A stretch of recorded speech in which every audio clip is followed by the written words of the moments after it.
Turn your Sony full frame camera into a point and shoot with this, the Sony 28-60mm compact full frame zoom lens. Oh yeah. Let's briefly go over this lens. It is most, if not all, plastic except for this area right here. The barrel, the zoom, the focus, all of these rings are plastic. When you first turn on this lens, it will say f14. That's because it's not in shooting position. It needs to be at 28mm, so you have to extend it out before you can actually use it. So the f14 is just a reminder that your lens is not in shooting position. So my first impressions regarding the image quality of this lens, keep in mind it's an f4 through f5.6 lens. That means that you could only stop it down 1 or 2 stops before you hit diffraction and lose image quality. So the lens has to be pretty good wide open and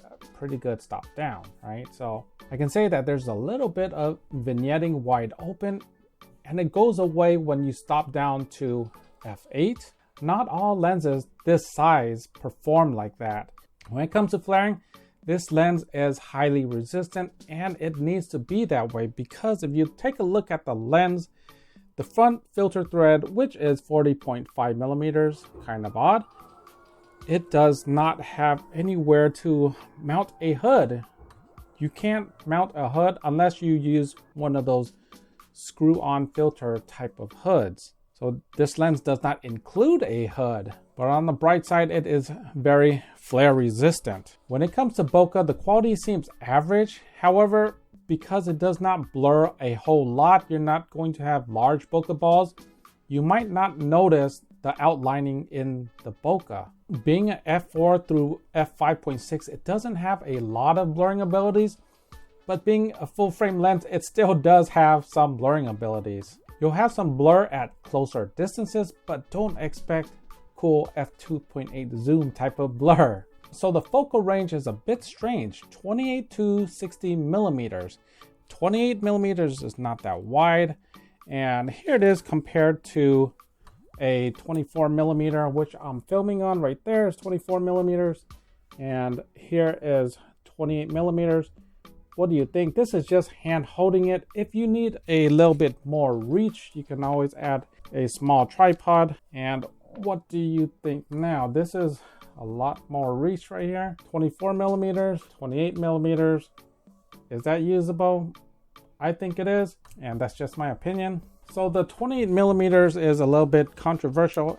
If you're a seasoned user, you may not like this. This might not be your cup of tea, or if you just have to have that 24mm, this might not be the lens for you. One of the nice things about a lens that starts off with 28mm is that you can pass it to anybody. Anyone can use it and not have to worry too much about perspective distortion. So when it comes to low light, that's where the slow f4 to 5.6 can struggle.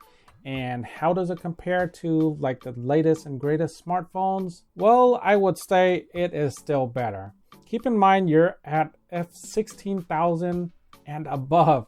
16,000 is on the low end. You might be like 256,000 at this point. And if you're using the A7 III, R3, R4, any of the newer Sony cameras, I think you'll be okay.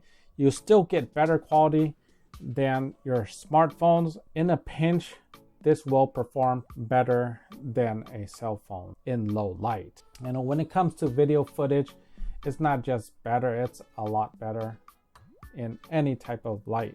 This lens is more optimized for medium light, golden hour, bright sunlight. That's where this lens will perform at its finest, or on a tripod. I would consider this lens as a supplemental lens. The alternatives for this lens can include the Samyang 24 f2.8, Sony 35mm f2.8, or the Compact G series. The good thing about the Compact G series is that they're all very similar to size in this. So consider this lens for what it is. I think it's a great supplementary lens. You probably get that feeling where you're changing lenses too much and it starts to become a hassle. Well, this lens is your escape route, and it's only gonna weigh you down 167 grams. So the price, $500, is way too much for a slow aperture zoom lens with not a whole lot of range. I think the price will drop to around $200 and $250, around that range within a year. I bought it on OfferUp for $270. I thought it was a fair deal, and I think that's what the lens is worth. So if you're not feeling like paying full retail, then just wait it out a little longer. I think the price will go down as more supply hits the market, so being a little bit patient will definitely pay off. So if you're into ultra lightweight, high quality photography or videography, I think this lens is worth trying out. From my impressions, it does seem extremely sharp from edge to edge. The overall quality of this kit lens, I believe, will rival any zoom on the market. It's really good. So I hope you enjoyed the video. Be sure to like, subscribe for the upcoming review, and I will see you on the next one. Thank you and take care.